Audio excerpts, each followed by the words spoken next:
अस्सलाम वालेकुम everyone and welcome तो इट बर्ड्स यूट्यूब चैनल। दोस्तों, कल मुझे कॉल आती है तो सर की। वो कहते हैं कि भाई हमने सकर सिटी में जाना है, एक वर्कशॉप अटेंड करना है।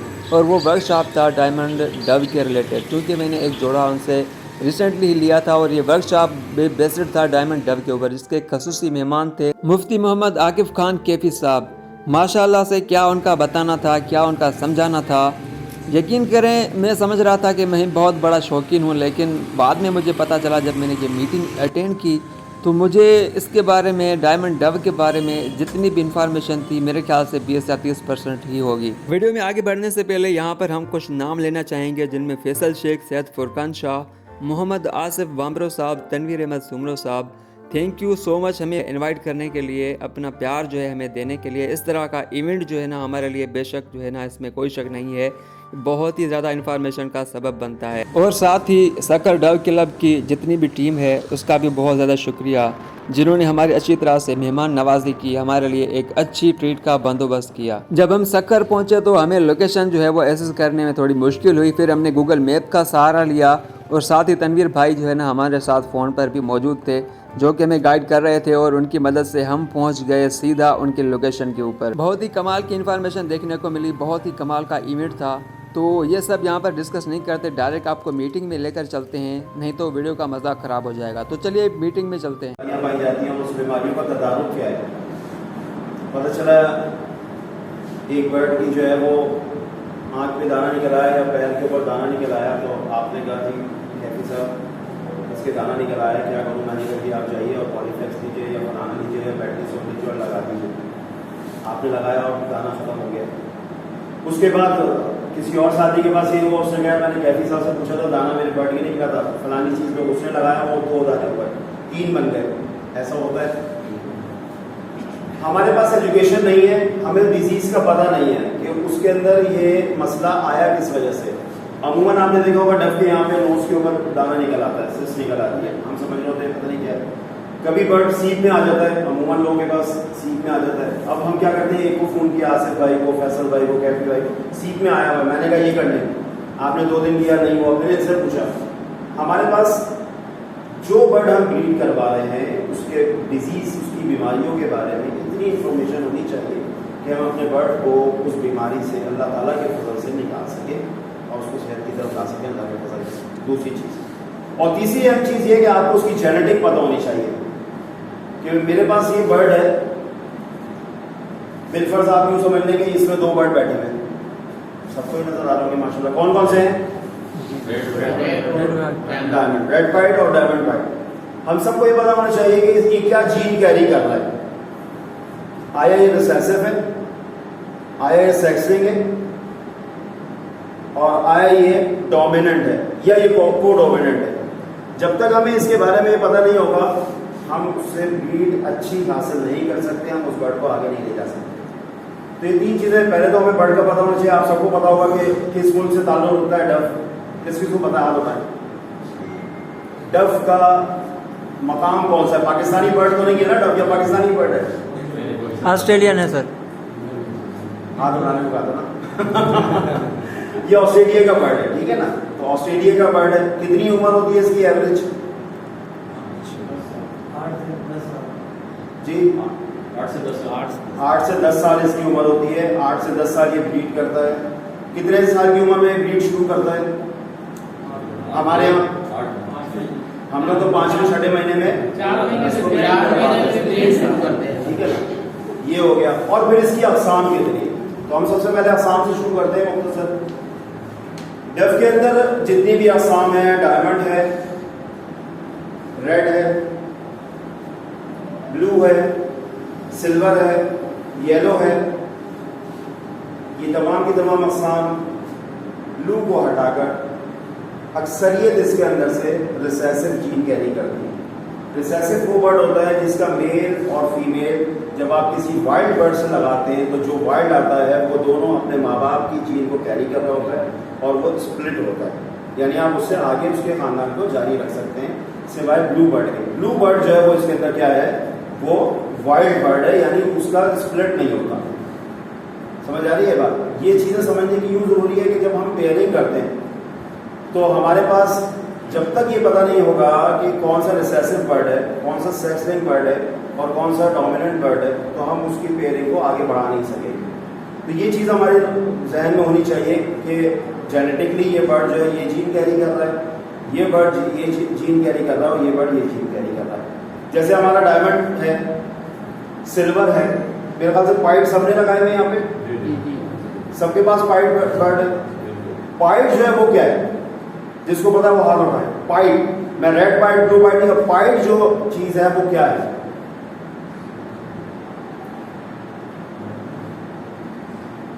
यकीनन हमारे इनमें नहीं होगा। जब तक हमारे इनमें नहीं होगा तो हम उस पाइट को आगे बिलफर्ज मेरे पास एक पाइट है, हमें पाइट बनाना, मुझे एक बर्ड मिला है, ये मेरी पॉकेट में इतनी गुंजाइश है कि मैं एक पाइट खरीद सकता हूँ, डायमंड पाइट। अब मुझे मजीद पाइट बनाने तो मुझे पता होना चाहिए इस पाइट को मैं आगे कैसे लेके जाऊंगा, इससे कैसे मैं 10 बर्ड बनाऊंगा। तनवीर में क्या है पाइट?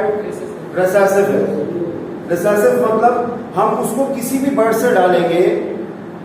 हमने डायमंड पाइट लिया, इसको ब्लू पाइट से हमने जोड़ दिया, ब्लू से खाली जो आपको कॉमन ब्लू होता है, अच्छा कितने का है?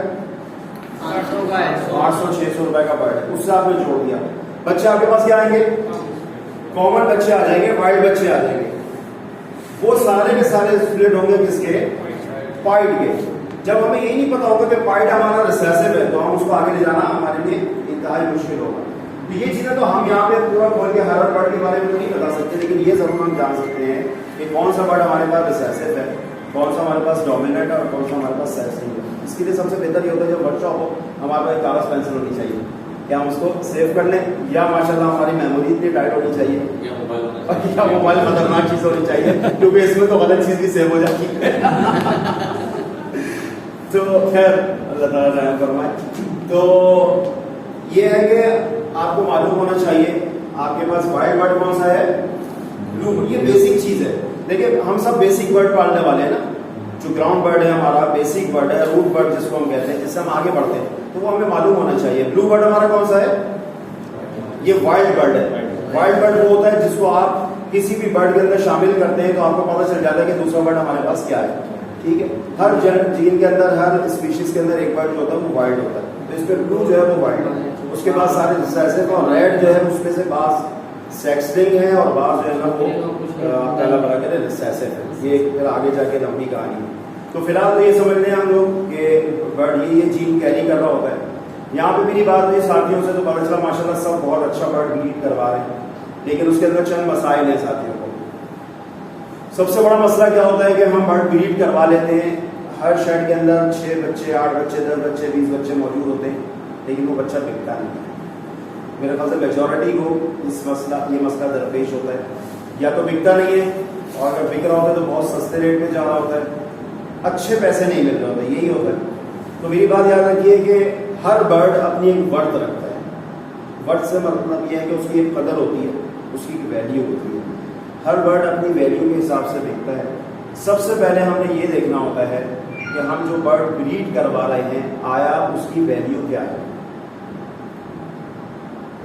हमारा एक रवैया ये है कि हम ये चाहते हैं, मुझ समय मैं अपनी बात करूंगा, मैं ये चाहता हूं कि कम पैसों में अच्छा बर्ड मुझे मिल जाए, और जिसको हम अमूमी कहते हैं फुल वॉश, यानी फुल मोल्ड किया हुआ बर्ड हमें मिल जाए, और वो इतने कम पैसों में मिल जाए कि मेरी लॉटरी नहीं कराए। ठीक है, इस कोशिश में हम क्या करते हैं, कैफी भाई मुझे चाहिए फुल वॉश ब्लड लाइन के पट्टे। कैफी भाई ने एक वीडियो खोली मेरे पास, या XYZ किसी ने भी दिखाया, देखो ये पेरेंट्स है, आप बैठे हुए सक्खर में, बेचने वाला बैठा हुआ है XYZ किसी और जगह पे, उसने आपको वीडियो दिखाई कि ये फुल वॉश बर्ड है और इसके बच्चे आए, इसके ऊपर अभी 2-3 स्पॉट आए। आपने क्या किया, उसको क्या किया, आपने ओके कर दिया। पैसे क्या है जी, बाहर मैं देता हूँ 6,000 रुपए का बच्चा, आपको दूंगा 3,500 रुपए। आप बड़ी दूर से सक्कर से आपसे रब्ता किया यार, आप हमारे भाई हैं, 3,500 रुपए, लेकिन देखो मैं आपका स्टड तैयार कर दूंगा, 1-2 बच्चे नहीं दूंगा मैं, और मैं आपके फेवर दे रहा हूँ, आप 10 बच्चे ले लो, 5 जोड़े बनेंगे, नहीं तो 4 तो बन जाएंगे मेल फीमेल करके।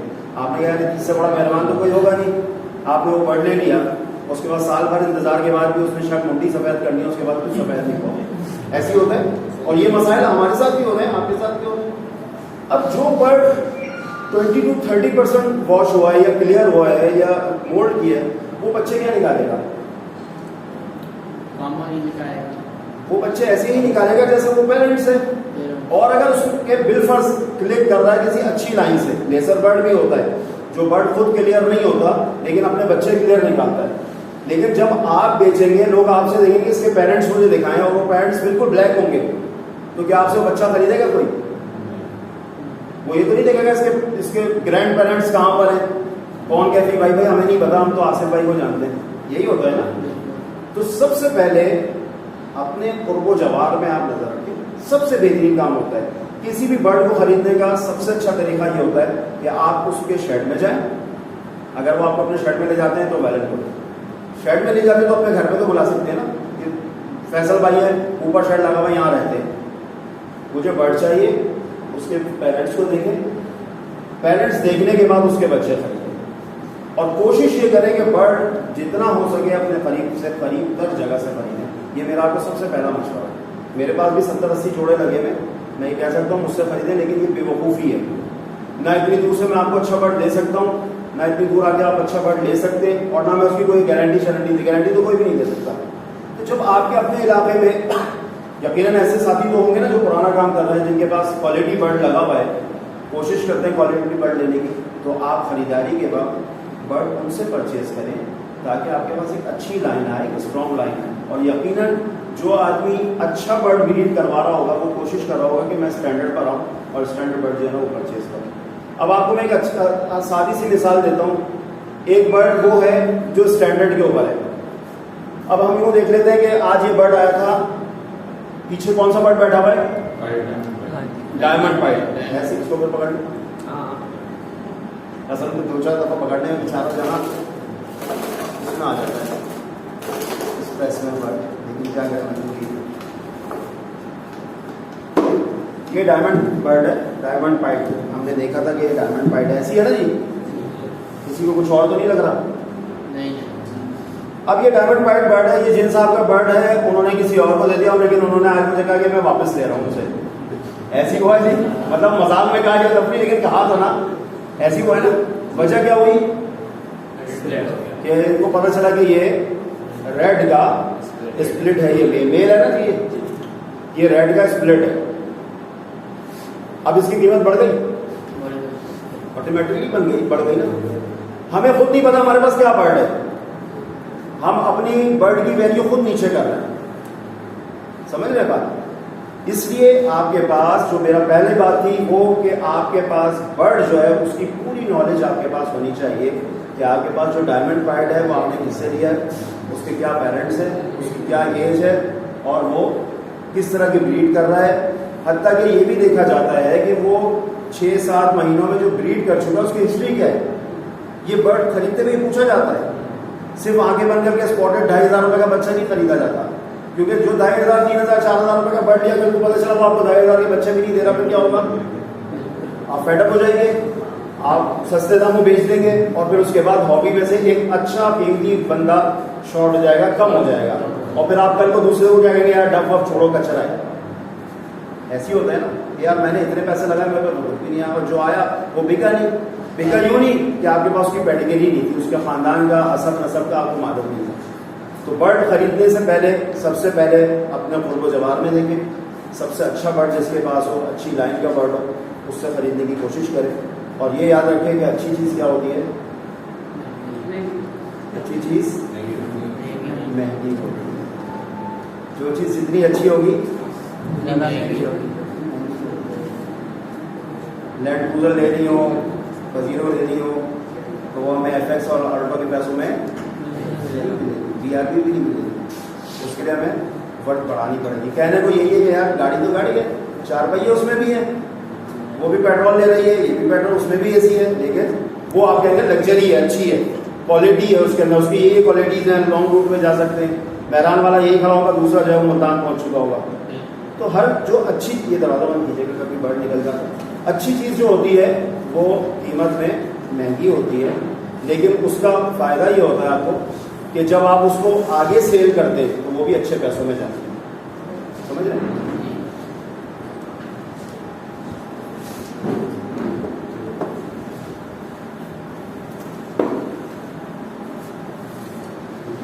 अब देखिए, आपको एक आसान सी बात है, आपको जब ये पता चल गया कि बर्ड अच्छा हमने लेना है, आप किसी के घर पे गए बर्ड देखेंगे तो सबसे पहले आपको क्या देखना होता है बर्ड खरीदने से पहले, खरीदते हुए? ये मैं बेसिक बात पहले बता रहा हूँ, ये जरूरी चीज है वाले में कि बर्ड का साइज क्या है। बर्ड का साइज देख के बर्ड खरीदा। मैंने अभी फिशर, आपने देखा फिशर का जोड़ा कितने का है? 2-2.5 का। 2-2.5 रुपए। हम लोग बेवकूफ बन के आ गए, एक जगह से 2 लाख रुपए का फिशर लेकर आ गए। ऐसा हो सकता है? नहीं हो सकता ना। फिशर वो भी और फिशर ये भी है। एक आम आदमी क्या कहता है, फिशर है जी, ये कौन पालता है, इसकी कौन ब्रीड कराता है, छोड़े पेल पैर लगा। लेकिन हमें भी पता है, और जो लोग जानते हैं उनको पता है कि वो फिशर कहाँ और ये फिशर कहाँ। मतलब ये ले लेना ही एक बहुत बड़ी अचीवमेंट है, कीमत तो दूर की बात है। तो आपने बर्ड का सबसे पहले साइज देखना होता है कि आपका बर्ड जो है वो किस साइज का है। तो आपके बर्ड का साइज जो है वो कम से कम 9 इंच से लेके 11 इंच तक होना चाहिए। जो बर्ड आप नोज से लेके टेल तक ले रहे हैं, ये चीज सबसे पहले आपने देखनी होती है बर्ड के अंदर लेते हुए। दूसरी चीज ये होती है कि आप कोशिश करें कि बिल्कुल छोटा बच्चा ना चले। मैं सब साथियों को मशवरा देता हूँ, छोटा बच्चा लेंगे, आपको कुछ नहीं पता वो ग्रोथ किस तरह करेगा, वो मोल्ड कैसे करेगा। आप कम से कम नियर टू यंग या नियर टू एडल्ट जो बच्चा होता है, 4 महीने 4.5 महीने का बच्चा होता है, वो खरीदने की कोशिश करें और वो ही बेचने की कोशिश करें। क्योंकि वो बर्ड मोल्ड कर चुका होता है, मोल्ड करने के बाद उसके फीचर्स नजर आने शुरू करते हैं। बच्चा जवानी के करीब आता तो पता चलता है अब्बा पे जा रहा है, अम्मा पे जा रहा है, खानदान में ननियाल पे या ददियाल पे, ऐसे होता है ना। तो यही परिंदों के अंदर भी जेनेटिक चलती है। हम जल्दबाजी में होते हैं, 4 जोड़े लगाते हैं, उससे 8 बच्चे हमारे पास आते हैं, हम चाहते हैं आज ही भेज दें। ऐसा ना हो आज 3000 का बिक रहा है, कल 2000 का बिके। उसकी वजह क्या होती है, हमारा अच्छा बर्ड भी रद्दी के पैसों में जाता है, और फिर जब हम दोबारा खरीदने जाते हैं तो हमें उन पैसों में जोड़ा मिल नहीं रहा होता। हम फिर ये कहते हैं यार ये अजीब मुसीबत है। जब हम बेचने जाते हैं तो मार्केट नीचे होती है, जब खरीदने जाते हैं तो मार्केट ऊपर होती है। तो ये मार्केट नीचे ऊपर किसने की? ये हमने खुद की, क्योंकि हमारे अंदर एक खामी है जिस खामी को हर ब्रीडर को दूर करना चाहिए, वो है होल्डिंग पावर, बर्ड को रोकना।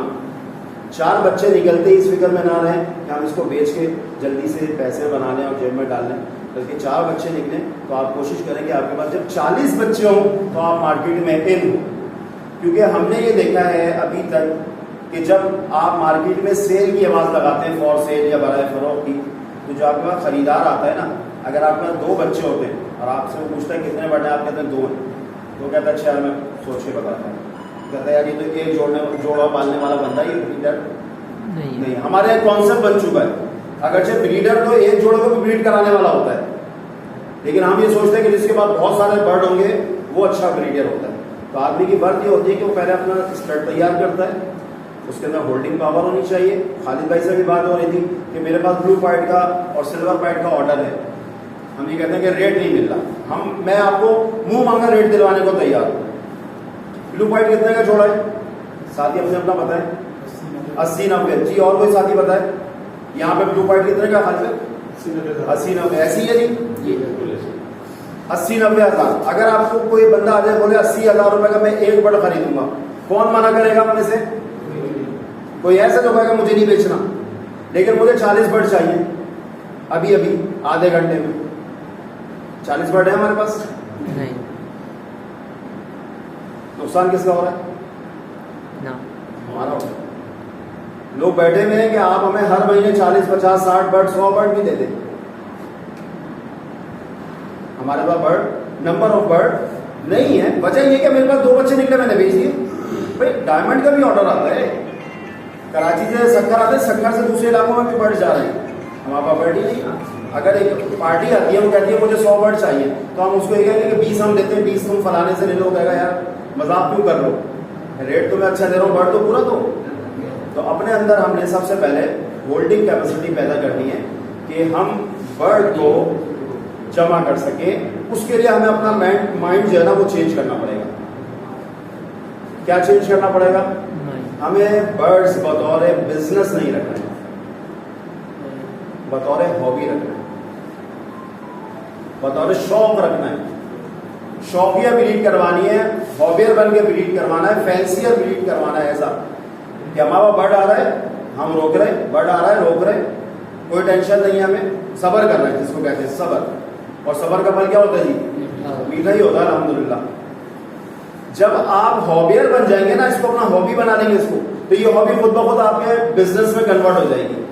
जब आपके पास 100 बर्ड होगा और कहीं से आवाज आएगी तो आप कहेंगे लो भाई 50 बर्ड आ जाओ, दोपहर का खाना भी मेरे साथ खाओ और कैश पे काम करता हूं मैं, कैश लेके आइएगा, बर्ड ले जाइएगा। वो कहेगा मुझे 10 बर्ड लाल चाहिए, 10 नीले चाहिए, 20 जो है ना डायमंड चाहिए, आप सबके सब उठाकर दे देंगे, आपको कोई टेंशन नहीं होगी। तो सबसे पहले हमें क्या करना है, बर्ड की खरीदारी के लिए अच्छा तासुर देना है, और वो यही है कि किसी अच्छे बर्ड से, ब्रीडर से बर्ड खरीदना है। और उसका आसान तरीका जो मैं कहता हूँ, मेरा अपना तजुर्बा ये कि आप अपने पुरबो जवार में देखें। मैं नहीं कहता कि आपके लिए इनफ होगा शक्कर से आपको बर्ड मिल जाएगा, क्या कहते हैं ऐसी होगा। अगर साथियों को बर्ड चाहिए हो, आज नहीं मिलेगा 1 महीने बाद तो मिल जाएगा, ऐसा हो सकता है 2 महीने बाद मिल जाएगा। जल्दबाजी करने की तो जरूरत नहीं है ना। 2 महीने पहले वो सोने का अंडा नहीं देगा और 2 महीने बाद तो सिक्के का अंडा नहीं देगा, सेम रहेगा। और जिस तरह पिछला हम आगे का जो नतीजा निकालते हैं वो माजी देख के निकालते हैं। तो पिछला साल आप देखें कीमतें स्टेबल ही रही है, और जो बर्ड बिकता रहे वो बर्ड जो है वो चलता रहता है। कोई भी डब ऐसी नहीं है जो आप कहेंगे बिक ही नहीं रही। इवन ये कॉमन भी बिक रहा है, जिस रेट में बिक रहा है, रुकना नहीं चाहिए। अगर आपका दाना निकाल देता है बर्ड तो आपके लिए वो प्रॉफिट है। बाकी आप में से कौन साथी ये जानते हैं कि एक डब का पेयर कितना दाना खाता है महीने में?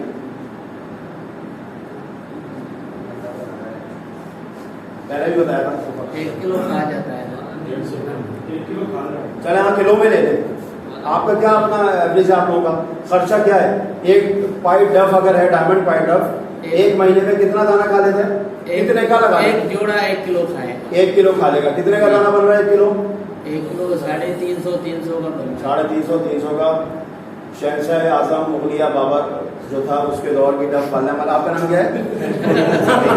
क्या नाम है? तोहीद भाई जो है वो बाबा मुगलिया दौर के हैं, और ये सोने के और चांदी के वो दोबारा खिला रहे भाई, इतना महंगा दाना खिलाओगे क्या होगा।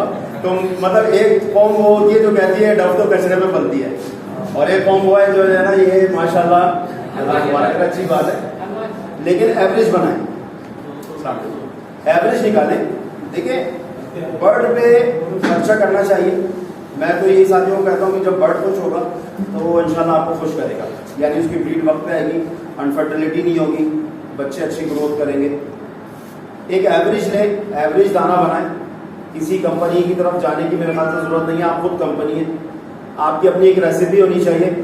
वो रेसिपी होनी चाहिए कि आपका बर्ड वो दाना खाकर खुश रहे, उसका पेट भरे और बच्चों की ग्रोथ अच्छी हो। ये आपकी रेसिपी है सबसे अच्छी। फलानी कंपनी, कैफी भाई का फलाना दाना, आसिफ भाई का फलाना दाना, फलाना, ये कुछ भी नहीं होता। सब आपका बर्ड, आपका घर, आपका शेड। कोई नहीं कह सकता कि यहाँ 30 आदमी 20-25 आदमी बैठे सबका शेड एक जैसा है, ऐसा है? सबका वेस्ट ओपन है, सबका ईस्ट ओपन है, सबका नॉर्थ ओपन है, ऐसा है? सबके खाने एक जैसे यहाँ पे ऐसा है कि शक्कर में सबने केज साइज लेकर रखा हो? अलग अलग है। हर जगह के हिसाब से बर्ड जो होता है वो सेट होता है। घर के हिसाब से, उसका जो ओपिन एरिया उसके हिसाब से, उसकी सनलाइट के हिसाब से, हर जगह बर्ड अपने हिसाब से सेट होता है, और हर जगह की खुराक मुख्तलिफ होती है। हम लोग पेड़ छाल में चले गए, 300, 350, 400 जिसका दिल चाहता है वो चाह कहते हैं शायद ये जो ना साल में जो है वो 20-25 ब्रीड हमें दे देगा। हम साथियों को पता है कि डफ कितनी ब्रीड करती है साल में? हाथ उठाएं, आपको तो मालूम होगा, आप जीते हैं। 10-12 ब्रीड तो करती है। हाँ जी, कौन बता सकता है जी? 10। और कौन बताएगा? 6 से 8। 6 से 8 जी। शहंशाह में 12 कहते 12 ही होगी। 12 होंगे। आप तो 12 खिला रहे हैं चांदी के, तो 12 क्या 13 हो सकते सर? पोस्टर भी तो करने होते हैं ना सर। हाँ जी। देखिए एक डफ का जोड़ा 8 से 9 ब्रीड आपको साल में देता है। 8 से 9 ब्रीड। मैं एक फिजिबिलिटी तो मैं बनाकर दे नहीं सकता किसी को, इसको बंदा फंस जाता है। फिजिबिलिटी का रिजल्ट 0 है। फिजिबिलिटी कुछ भी नहीं होती। फिजिबिलिटी आप खुद बनाते हैं, आप खुद इन्वेस्टमेंट करते हैं। Fostering window fostering. हाँ मैं बताता हूँ। नहीं फोस्टिंग को मैं मानता ही नहीं होता। देखिए एक मशीन है, उसकी कैपेसिटी है कुदरती तौर पे कितनी? 8 से 9।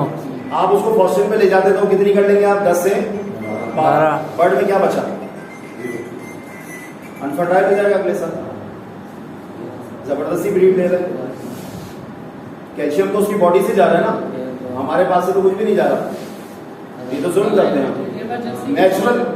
नेचुरल ब्रीड है ना, जल्दी रातों रात अमीर ना बने, स्लो स्लो अमीर बने ताकि पता चले पक्का अमीर है। फॉस्टरिंग को मैं नहीं मानता, मेरा या तो यूं समझे कि मेरा तजर्बा नाकिस है, इस बारे में मैं इसका इकरार कर सकता हूँ। मैंने जब भी तजर्बा किया मुझे मुनासिब नहीं लगा। अपने नीचे बर्ड्स को दें आप, मैं कहता हूँ नेचुरल अगर आपको 9 ब्रीड आ रही है या 8 ब्रीड आ रही है, भाई आप 6 ब्रीड लीजिए।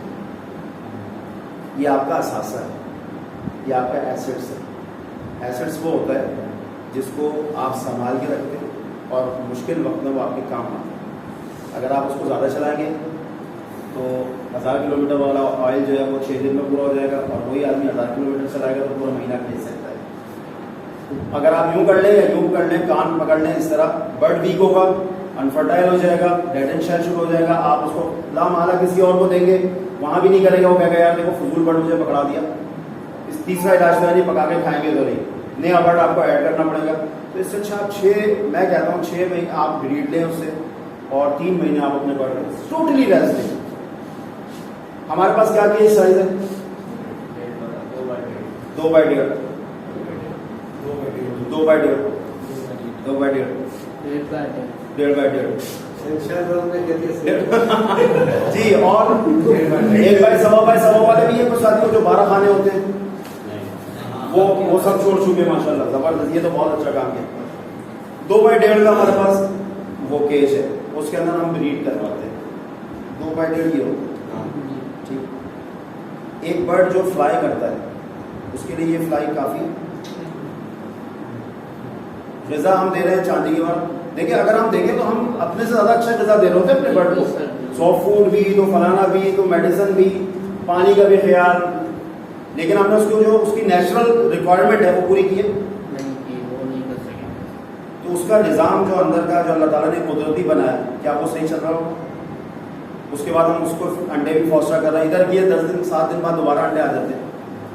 तो हमने बर्ड को क्या किया आपने खुद ही। मीटिंग एंड होने के बाद केपी साहब ने कुछ गिफ्ट दिए सकर क्लब को, जो कि वो अपने साथ लाए थे। ये उनकी मोहब्बत थी, और उनसे जो है ना हमने काफ़ी ज़्यादा सवालात भी किए, क्योंकि वीडियो बहुत ज़्यादा लंबी हो जानी थी और मोबाइल की मेमोरी का भी इशू था, तो हमने वो रिकॉर्ड नहीं की।